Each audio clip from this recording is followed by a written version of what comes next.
Ridiculous questions. Meticulously debated. This is Tell Me I'm Wrong. Well, I was happy just last night. I've been losing sight. Citing all the falling fights. What is this if this ain't right? Back again, the monster rights. Losing life until that night. Life never let him lie. Light is my far past his way.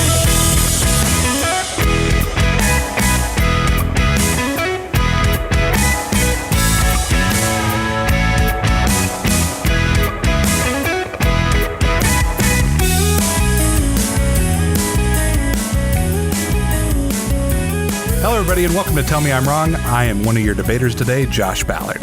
Hey, I'm Ryan, and I'm going to be debating as well. I'm Joe, and I will also be debating. Well, boys, welcome back to the podcast. It has been a weird week since we talked about the sexiest mascot.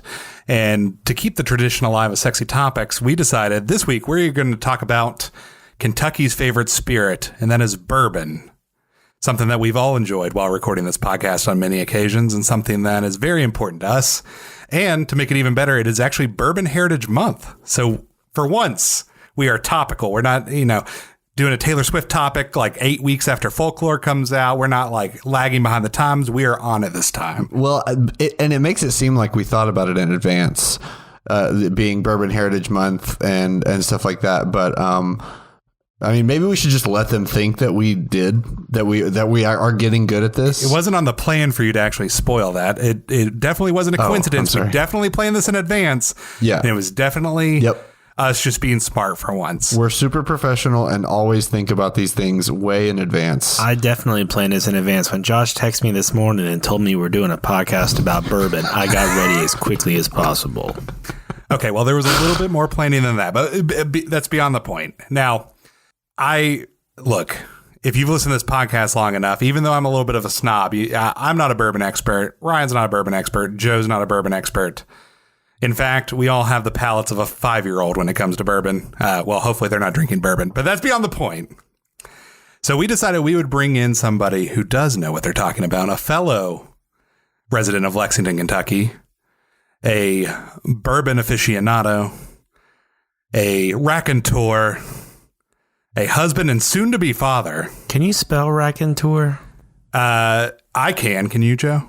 No, I didn't. I didn't ask if I could spell it. I asked if you could spell it. That's beyond the point. No, we're not moving forward till you spell raconteur. You're making our guest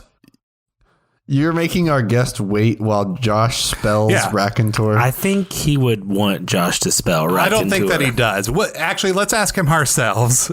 Perry Ritter, host of This Is My Bourbon podcast. Hello, is everybody. Joining us this week. Do you want to hear me spell raconteur, Perry? Is that something the listeners would enjoy? Why don't we spell it together? Because I think that this is the perfect way to introduce a crossover. All right. So, okay. All right. Clearly an R. R. Let me get to Google and make sure you're right. Okay. Yeah. I thought you could spell this, Joe. I thought that was I could. I never said I could. No. He's just challenging you. Yes. Gotcha. All right. So we clearly got an R. We can all agree on that. Starts with an R. Yes. Then I believe we have an A. A indeed. Yes. We have a C. C. We have an O. An N. A T. Okay, this is where it gets... Okay, sorry. Oh, come on. No. I'm going to pause you right there because this is where it gets tricky. Now, I believe you're right. I think it's an E, but it could be an O.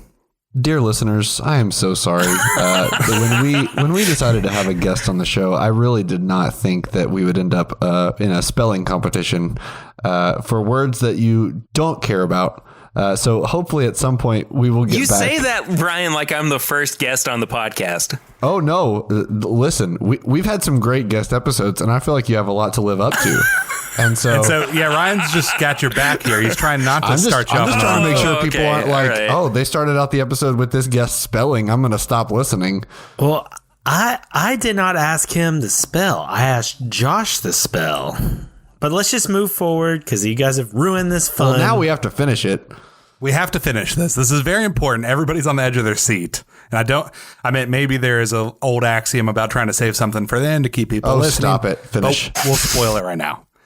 I'm definitely not stalling because I don't know how to spell this word. So based on Perry's reaction, I feel like I need to trust him. Perry, do you enjoy the work of Jack White? I do indeed, especially the Raconteurs. There we go. As a band, I think that's one of his stronger musical outfits.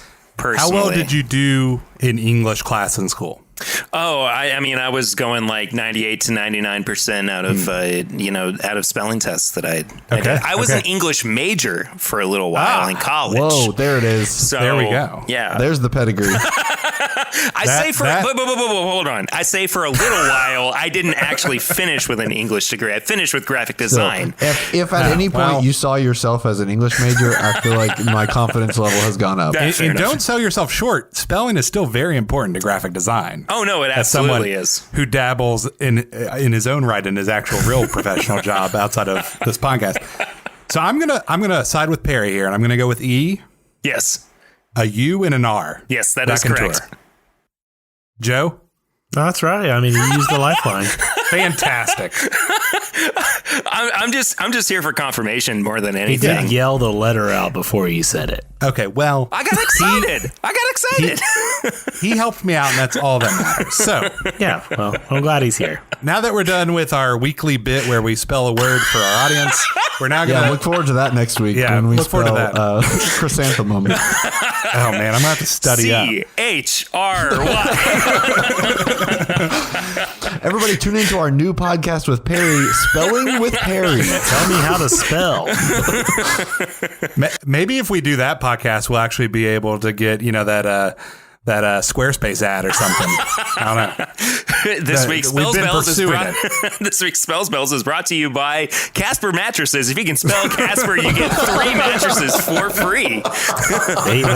They've sponsored worse. I will say that. Well, a little behind the curtain. We were talking with Perry a little bit about Lexington podcast before the show started, and maybe this is part of our new podcast network that we're going to make is Spelling with Perry, and gonna be racking in the sponsorships. But the show is going to be called Spells Bells. So Spells Bells. yeah. That's actually a lot better than what we just came up with. Yeah, see, he's already upstaging. No, us. but so there are very few podcasts here in Lexington, Kentucky, and oddly enough, even in the heart of the bluegrass state, fewer bourbon podcasts. I know of, I think maybe one other one. That's because they couldn't finish the podcast after they started drinking. Just a little too much. Look, Joe, we've all been there. We've all been there. But I'm trying to get there now. I do want to say, though, that I am not just happy to be a guest of the show because we are here local to Lexington, but also I'm a big fan of what you guys are doing. And I got to say, as I've been listening, I've kind of developed my own identities for you guys. Kind of nicknames. I like this. As well, so I'll just go around the horn here, as it were. Ryan, I've been referring to you mentally as Sensitive Boy. Right. So Ryan won the competition between me and him on who could be more pathetic. He did indeed. Josh, It's good to know that is my label. That is so much a part of who I am that it is Perry. When he thinks about Ryan, he thinks, "Oh yeah, sensitive boy. Yeah, Shut up over there." Josh, I'm somewhere between Bougie and The Incident. And I think The Incident probably is what I'm leaning more towards, kind of like It's that's a Bougie Incident. Well, Bougie Incident is good, but I think that The Incident has that, like, like the situation. Yeah, exactly. That's exactly what I was going for. I like that. It is like that a lot. the depth to my character that makes me mysterious and sexy on this podcast, to throw it back to last. You're multi-layered. When I think of Josh, the situation definitely comes to mind. They're right, basically the same person. Jim Tan Laundry, baby. but then Joe, because you have been the outside favorite, you're the dark horse. But favorite of what? Well, it feels like nobody expects you to win, but you've won. What? Joe's won more than anybody at this point, right? I feel triggered right now, like Perry has been around my entire life. Were you there my junior year when I played basketball? No, but I was standing out in the parking lot when you saw Kid Rock in the corner of the A&W Long John Silver's. So, Man, a true listener of the show. It is so strange. I told you, man. I know stuff. I listen. I'm paying attention. We figured out who that one download in Lexington is, guys. I'm starting to get really concerned that nobody's going to listen to this episode since we have the only listener of the podcast outside of us three on it. There's a hot chance I'll still download this episode and listen to it on my own anyway. So Okay, well, please do, because we are hurting. I do have to say, well, before we move on from the nicknames, so Josh got the incident, Joe got Dark Horse, and I'm over here with Sensitive Boy. I mean, I feel like I got shafted on the nicknames. Seems there. accurate. Ryan, come on. I was going to say, being kind of been out of shape about this really kind of proves Perry's point. Listen, I'm just trying to represent my brand, okay? Ryan's a tree too. He's worried about what's going on with us and not himself. I was trying to come up with something like Enneagram wise, but just staying true to who you guys are. Ryan reminds me of the music of Journey. You never stop believing in his potential. I was going to say, that is a deep cut. If anybody gets that, then you have definitely been listening. Definitely listening. I barely remember what we talked about on that episode. Well, speaking of the podcast, we should probably introduce our topic for this week. What I wanted to talk about, and the whole reason we brought Perry on, was to talk about bourbon. And so what we were going to debate this week, now that we're deep into this podcast. Strap in for the longest episode of Tell Me I'm Wrong ever. Listen, people, I'm going to be honest with you. I'm going to just be honest. I've got 4 lines of notes for the entire podcast today. So if you don't, Not what I thought you were going to say after lines, but I have okay. 4 lines of Coke. I think we're setting an all-time record for Josh getting frustrated as he tries to explain the topic, which happens regularly. I'm sorry, Josh. It's my fault. okay, everybody stop. Josh wants to have a time to talk. Okay, guys, we are going to talk about bourbon this week. And specifically, we are debating what is the most ridiculous bourbon cocktail that we could come up with that would actually be good. And so that is why we brought Perry on here, not to spell, not to talk about, how loud people laugh, but purely and our labels. And our labels, but purely to talk about bourbon. Yes. And so I wanted to start this out by saying that I am enjoying a nice, delicious glass of Blanton's. Very Old Barton? No, not Very Old Barton. We are enjoying Blanton's this evening, and I am also enjoying some Blanton's. There we go. Well, we're connecting I am enjoying a nice glass on ice of 4 Roses. Single barrel. Usually I am drinking bourbon with this show, and I chose this episode when we had a bourbon expert on to not drink The bourbon. foresight is amazing. Exactly. But my usual drink is a Bullet Rye with some sort of sweet mixer. That's a good choice. Now, the reason Ryan's not drinking this week, just as a little behind the scenes for the listeners, is that 20-day detox. I would need to defend myself first because I have family members that listen to this show. I am not Ryan, a lush. This is not. Ryan's on a 30-day detox, everybody. Ryan had some nice bourbon while we recorded last week on our Sexiest Mascot episode. It was literally 1 ounce. And he got a little warm, and he started talking all warm and fuzzies about some real life horses, and things got weird. And so he's trying to cut back this week and not drink so much bourbon. Yeah, Ryan, with the way you talked about horses, I'm going to be honest, I don't know if I would ever drink again, especially near farms. Oh, that had nothing to do with the bourbon. Oh, okay. I stand by every point that I made. We were supposed to do a Derby episode, and y'all missed out. We'll get to that next year. But regardless, we're talking about bourbon. And so I wanted to ask Perry right off the bat, first, what is your favorite bourbon? What should we be drinking? That's like asking somebody what's your favorite song. Like we're talking to somebody who drinks bourbon professionally. It's like asking Ryan what's his favorite breed of horse. You just can't pick. Geldings. He loves geldings. Oh man. Which seems counterintuitive, but if you really think about it,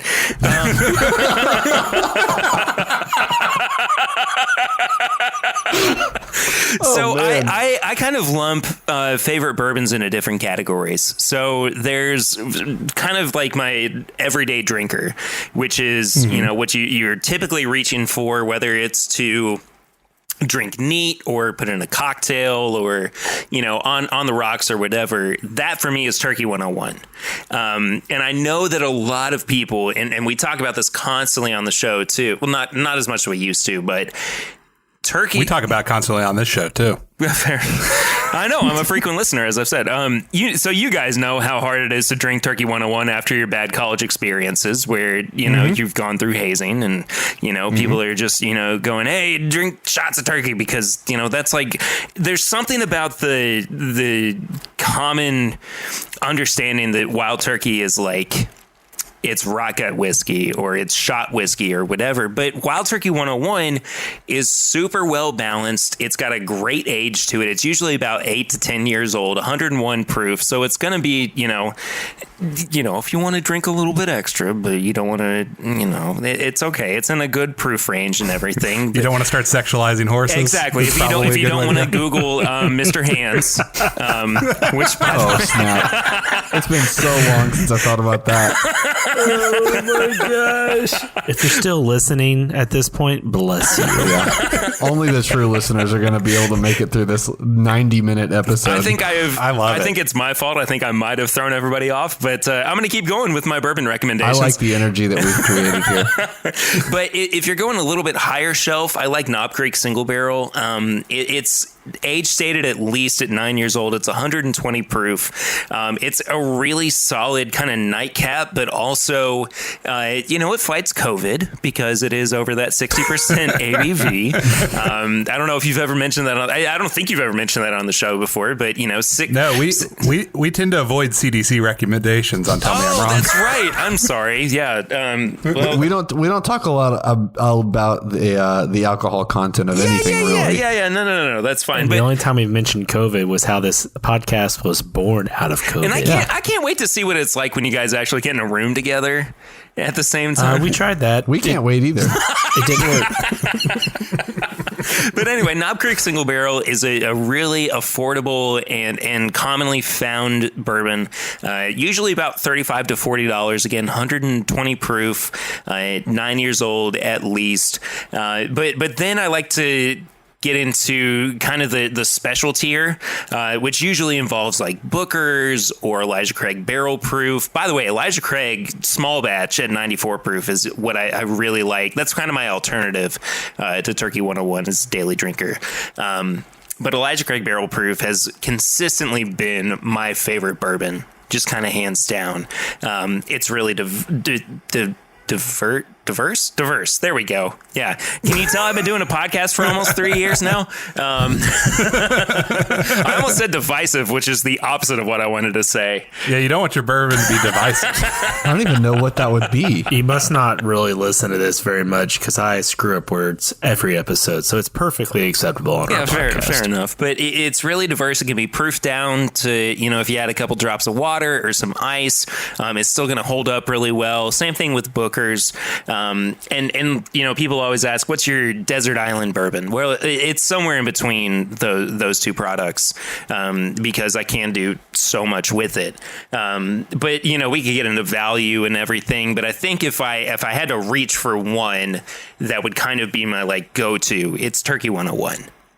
Just because of how solid and affordable it is. Now, you are, of course, a bourbon purist. You enjoy just a nice straight sip of bourbon, I'd imagine. So what is your stance on cocktails? Are we getting into dangerous territory here once we start mixing it, or are you pro cocktail? So the worst thing you can do with bourbon is not drink it.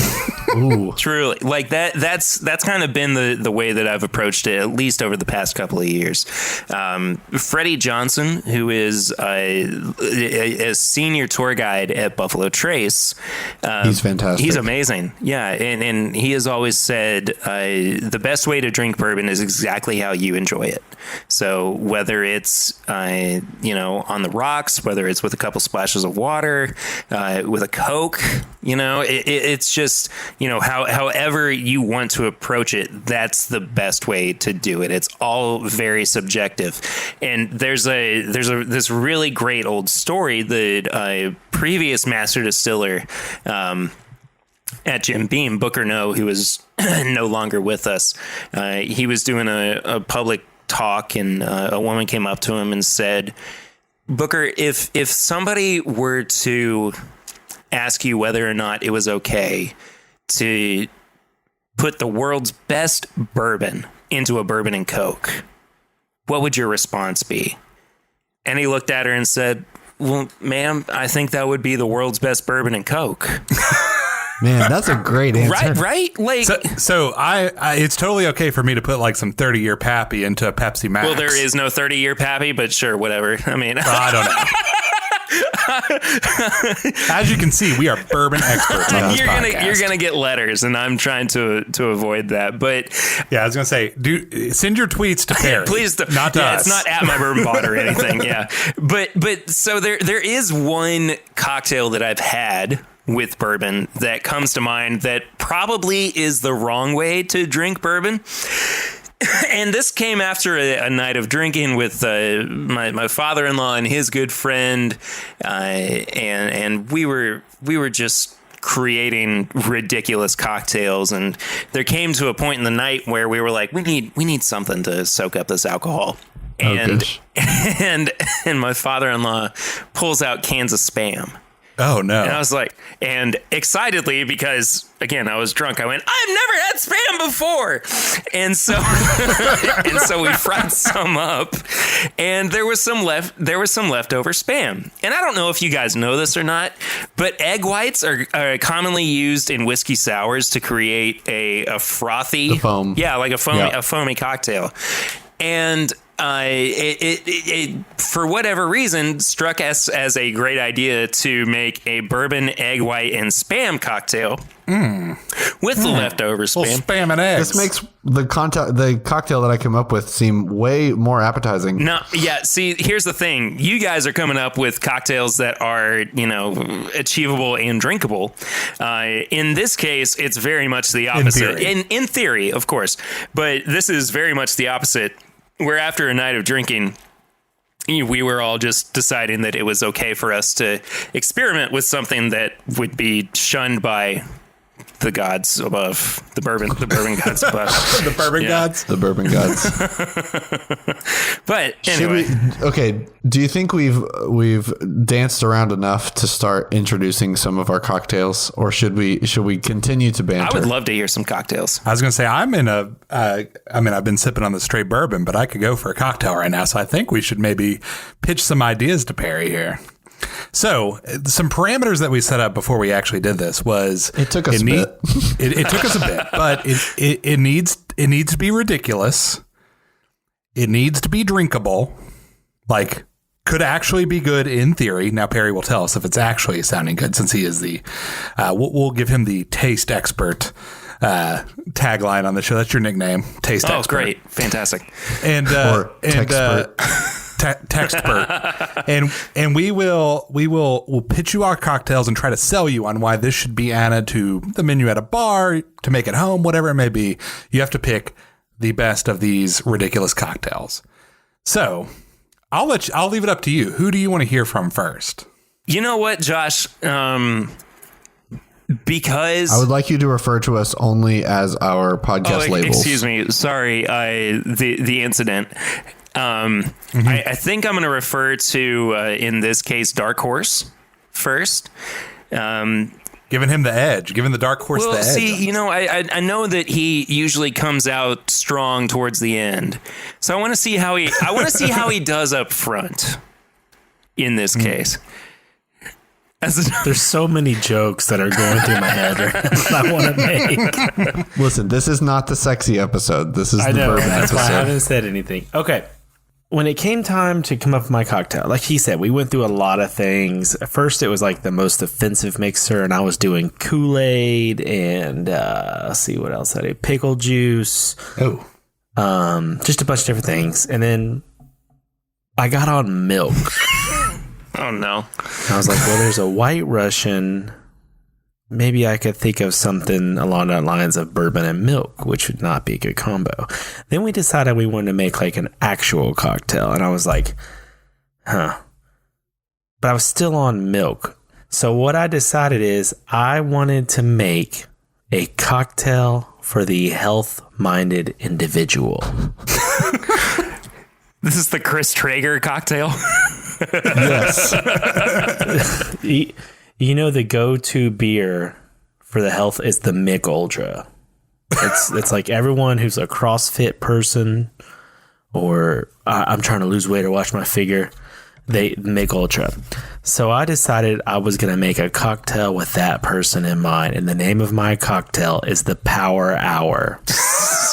Excellent name. My cocktail is a bourbon-infused protein shake. Oh, man. You just wait. Hold on. It is 1 shot of bullet bourbon. And you want the bullet because you want that little bit of bite. 4 ounces of sweetened or unsweetened almond milk. Not regular milk. Almond milk for the sweetness and it won't curdle. And then 1 scoop of the normal drink would have like chocolate protein powder, but you can actually look up and do any protein powder that the bar or whatever would serve you. And it's served with a jerky stick on the side. Oh, man. Just stir the jerky in there. There's only like 3 grams of carbohydrates in this entire drink, so you gotta go with a beef stick. You had to add the meat stick, is what you're saying. And it you does come with over 45 grams of protein per cocktail, less than 200 calories. That's such an insane amount of protein in a cocktail.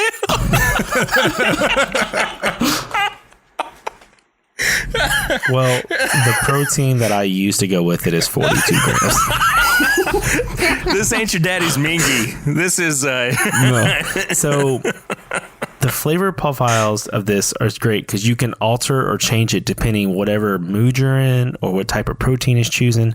You could even make it holiday specific. St. Patty's Day. What holiday? St. Patty's Day, thin mint protein. Oh, yeah, totally. Birthday, Fruity Crisp protein. So there's a lot of different things you can do. Oh, the drink man. will be sweet, but the bourbon provides you the bite that you want in your cocktail. Like I said, is it something you're always going to want and grab? No, absolutely not. you are really selling this one. You know, just right after you finish your CrossFit workout. No, that's not what I said. I never said it was something you wouldn't want. All I'm saying, I love old fashions, but that doesn't mean every time I go get a cocktail, I get an old fashioned. Sometimes you're in the mood for something different. What I'm saying is, like, if you are your go-to, now listen, you all, if you're going to let me talk here. If it's something that you are feeling, but you're trying to watch those carbs and you're trying to watch where you're putting in your body, this could be a good alternative. You have the sweet plus the bite of bourbon that goes together. And you know, after a night of heavy drinking, you always feel like crap. You wake up in the morning, all that protein's there. It's probably going to make you feel better in the morning. You're not going to be as hungover. Now, I don't want to step on Perry's toes because we're going to let him ask some questions, some very in-depth questions of us later in the podcast. But is this like a before workout thing, a post workout thing? Where we having this drink? Or is this just like to know the preparation? Because is it is this like a shaker situation because of the protein powder? I think it comes in a highball glass. This is not something you're drinking. No, at I just the mean gym. like, are you shaking the mix together and straining? What I always pictured is you would build the protein shake and then add the shot of bourbon to it. Okay. little blender situation. You mix your protein shake, you add it in your highball glass, add your shot of bourbon, and place your beef stick on the side. Not in the cup, on the side of the cup. It's kind of like if you get a Bloody Mary and it has a piece of bacon on the side or whatever. You can stick it in if you want, but you have it with it. Now, that's not a completely foreign idea because there's a bar in Cincinnati that me and Joe are both big fans of, which is 16-bit. I actually pulled up their cocktail list and looked at all their bourbon glasses, all their bourbon drinks. They have cocktails that are all named after professional wrestlers, another one of Joe and I's passions. And they have a drink called the Macho Man Randy Savage that features a meat stick. So it's not completely have foreign. One called the Kevin Bacon, which is maple bourbon, ginger ale, and real bacon jerky. Can I just say meat stick on the side is the undiscovered country hit of 2020. So way I picture is you go to your cycle class, you go to your CrossFit class, you go to any of those. everyone after those now, because who needs a shower or anything? They all go out afterwards and have a drink. Yeah. So why would you want to go and work your tail end off, burn 800 calories, and then go consume a 300 calorie drink? I mean, I've taken a peek at Josh's drink. That's at least 500 calories, if not more. So why would you want to just take in a bunch of crap where you can achieve the buzz you want, get where you're going to go? You're going to have a protein shake anyways. Why not add a little splash of bourbon to it and enjoy what yourself? Joe has discovered here is a niche market where I never said this drink was for every person. No, exactly. No, I'm complimenting you, because you can go into any gym in America and say, I'm going to put a bar in here, and this is why. So that's where I did go after a niche market, as Ryan said. I never said this drink would be for everybody, but I think the combination could be really good. All right. Well, I'm very impressed. It's a good start. So now, Perry, who do you want to go next in our order? You know, Josh, I think there and a little peek behind the curtain. I had an epiphany about halfway through Joe's spiel there. I actually know Ryan from somewhere. Oh, really? Where is this? I need to know this. We used to go to church together. You went to Calvary? Yeah, dude. Look at this. A little Lexington magic on the pot. This is crazy. When was this? I don't remember. I mean, I'm sorry. Technically, I'm still a member there, but okay. So do you know like Kelly Henderson and? Well, of course I do. Yeah. Shut up. Yeah. Wow. That's crazy. It hit me. I looked at you and I was like, oh my gosh, I know. I know Ryan from church. I'm okay. I'll have to look at some mutual Facebook friends. There's probably some pictures of us somewhere. So on that note, I'm just going to go ahead and say, Josh, why don't you do yours? Save your old friend for last. That's right. I zig when I zag. So that's right. All right. So when we started talking about cocktails, I was trying to formulate what I wanted to do. Now, Joe has a meal replacement for his cocktail, but I decided to go with a full meal for my cocktail. Oh my gosh. Now, I am a big fan of Bloody Marys, mainly because of the accoutrement that comes with it. I also enjoy an old fashioned, which also features some fruit. I just like some snacks with my cocktail is what I'm saying. I like a snack, a little fresh bite with it. So I decided to translate that into a full ass cocktail. So that is why I'm going to introduce to you the Thanksgiving Feast Hatton. Now, this drink features all of your favorites. You got your yams, you got your turkey, you got everything that you need in a Thanksgiving dinner. And so what this features is 1 ounce of a delicious sweet potato infused bourbon. Oh no. 1 ounce of dry vermouth, a little touch of maple syrup. We're going to sprinkle some cinnamon in there, some pecan bitters, and a large ice cube. And that is going to make the bulk of your cocktail. Now that is some candy yam action right there. My personal favorite Thanksgiving side. Can I just say, I'm really scared for where the rest of this is going to go, because you said that's the bulk of it. And that's... He did mention turkey up front, so I'm interested to see where that's going to go. You literally lost me when you said sweet potato bourbon. Sweet potato infused bourbon, which is a real thing. So yeah, I don't care. Now listen, you definitely didn't lose me on that, because I would try that. Now I would drink that, but in order to take this to the next level and give you the full Thanksgiving experience as we head into fall, I'm going to give you a nice little a featured rim salt of sorts, although it's not a salt. And so we're going to give that a little dip in some brown gravy before we pour the cocktail into it.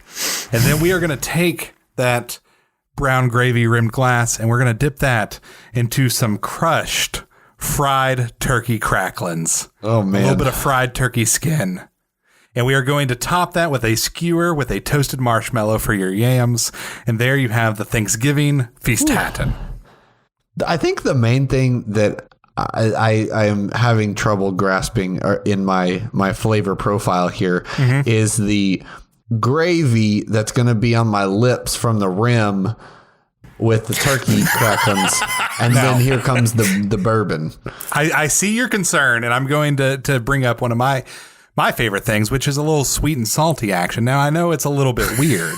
No, listen, I'm not knocking sweet and salty. You're going to get those salt notes. Think of a margarita. Now, this you have can to I eat just it with say a spoon. It's basically Thanksgiving pudding. It's basically a clogged artery in a cup. Oh yeah. Look, here's the thing. Go ahead and call 911, Meemaw. I'm gonna need it. Now listen. Maybe this isn't the best drink for actual Thanksgiving time unless you're lonely and sad at a bar, in which case, God bless your bartender for trying to make this drink.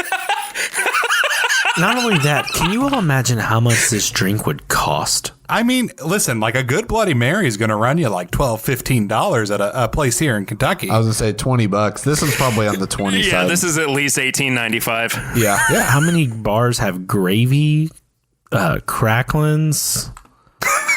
High-end bars, turkey cracklings around Christmas, around Thanksgiving. It's a seasonal drink.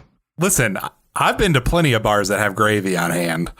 That's not true. But yeah, I was about to say, like, please name them. This is the kind of cocktail that's added as a special feature. It's something for the season. It costs the bar an extra $2,000 to keep all that food prepared, and they'll pass it on to you because this drink is going to be such a hit that it'll make it entirely worth it to keep a vat of brown gravy on hand at all times, like your Lee's famous recipe.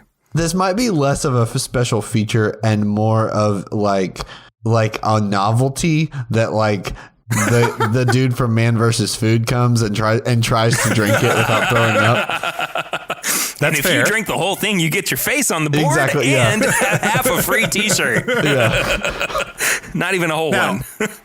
Joe, I hear these arguments about, this being a little too filling, but you just pitched a protein shake, which you're right. I did. Drink. I pitched half of a protein shake because a normal protein shake would be 8 ounces of almond milk. I did half of that, and you're right. I agree, but I don't know that protein shakes necessarily have the same effect on you as brown gravy, a dusting of fried turkey skin cracklings.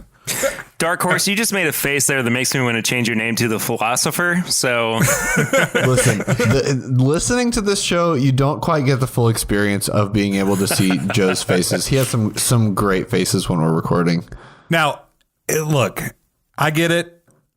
We've had 2 weird cocktails here, but mine will pale in comparison when compared to the other 2 because we got a protein shake and then we've got Ryan's cocktail. And so, Ryan, why don't you tell everybody about your cocktail so that mine looks considerably less bizarre?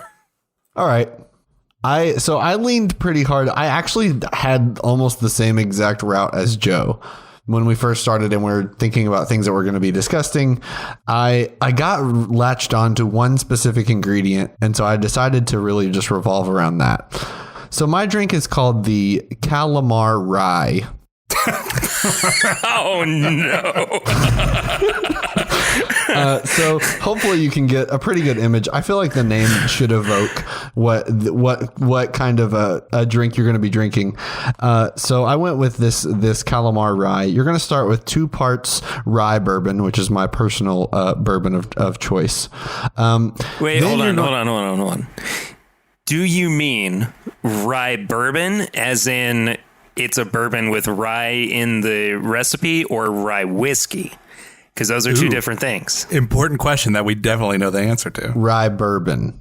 Okay, so it's a bourbon. So like Bullet Rye is a rye whiskey, but a rye bourbon is bourbon with rye in the recipe. Well, okay. I was thinking more of the high rye bourbon. I do enjoy a good rye whiskey, but I'm going to stick with the high rye bourbon. Okay, there we go. I can get on board with that. I know a very small amount about bourbon, probably just enough to be dangerous. Okay, so we've got that's enough to start a podcast. Exactly.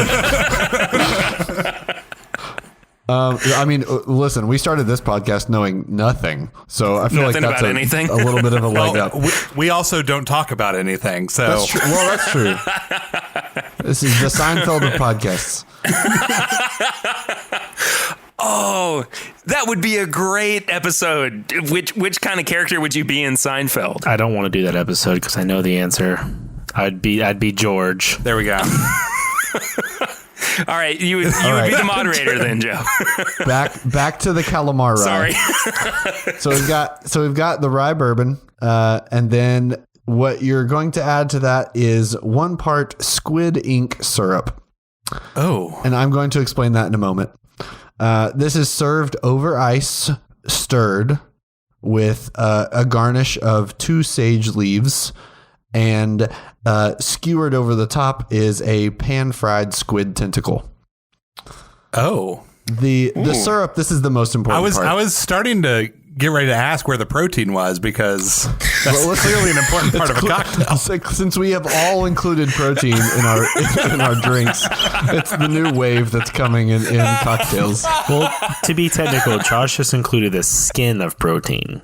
It wasn't 43 grams, but it was a lot. Yeah. Yeah, if we're just going based on protein amount, I mean, Joe is killing it right now. So the most important part is the squid ink syrup. So you have a very small, squid ink is very, very briny, very powerful flavor. So you use a small amount. It's a 1/4 ounce of squid ink. Then you add just a very small teaspoon amount of brown sugar, 4 sage leaves, lemon juice, and water. And you simmer that and reduce it into a syrup. And then you're going to add that to your rye bourbon.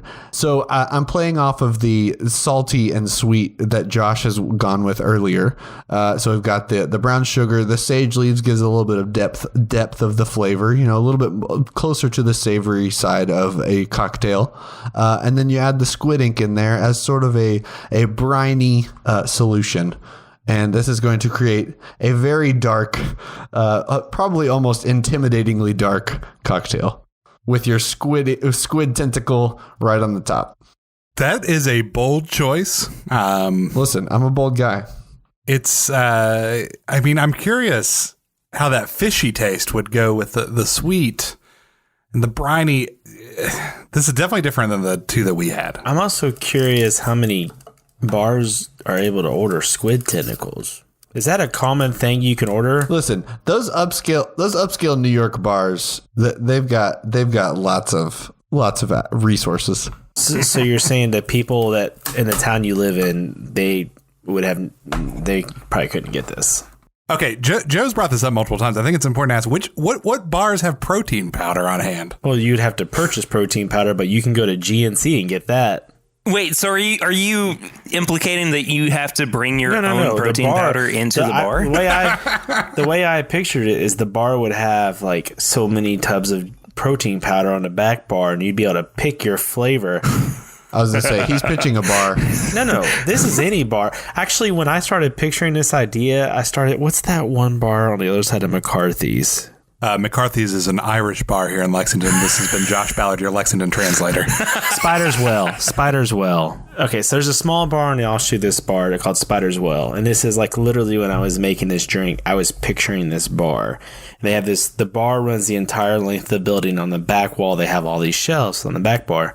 And I just pictured 5, 6, 7, 8 types of protein. You can get smaller canisters because you only have to do 1 scoop. And then you're able to pick. So it's like create your own drink. Like, remember when you were a kid and you wrote create your own stories? Yeah, so like Subway? I was thinking more like an orange leaf of add your mix-ins.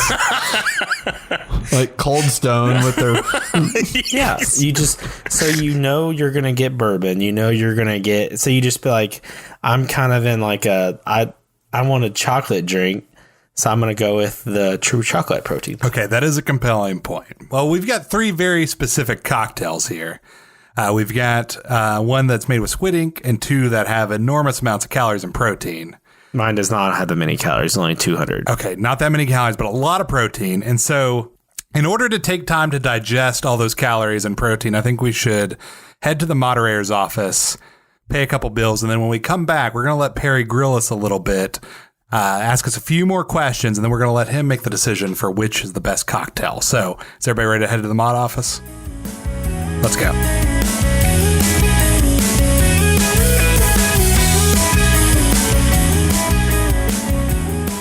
Fall is upon us, which means it's time to head back to school. This year certainly looks different, but Device Pit Stop is here to make that transition as easy as possible. They offer a wide range of gently used laptops or desktop computers, including Apple and Windows devices. You'll be able to find exactly what you need for this new school year. Not going back to school, or if you're not a student, well, don't fear. Device Pit Stop has something for you. Maybe you are looking for a new laptop, or maybe you want a set of AirPods, or maybe you're wanting to upgrade your new phone, but you're not really ready for that expensive contract. Head over to their website and browse their selection today to find anything technology related that you might need. They'll also buy your gently used electronics so that you can make the transition to something better today. Throughout the month of September, Device Pit Stop is offering Tell Me I'm Wrong listeners a 10% discount with the promo code TMIW. Just visit www.devicepitstopky.com and enter the promo code at checkout. Just to springboard off what Ryan said, Device Pit Stop has been great. I'm using my computer right now. I got from them. Great experience, great buying experience. Visit them at Device Pit Stop KY. Use that promo code. While you're on the internet visiting them, make sure you give us a follow on Instagram, Twitter, Facebook at TMIW Pod. Tell a friend, share with a friend, share with all your friends. That's the best way to help us out. Another great way you can help us out is give us a review of 5 stars, subscribe, download, everything. That helps us more than we can ever tell you. So we just really appreciate your support. Let's get back to this debate.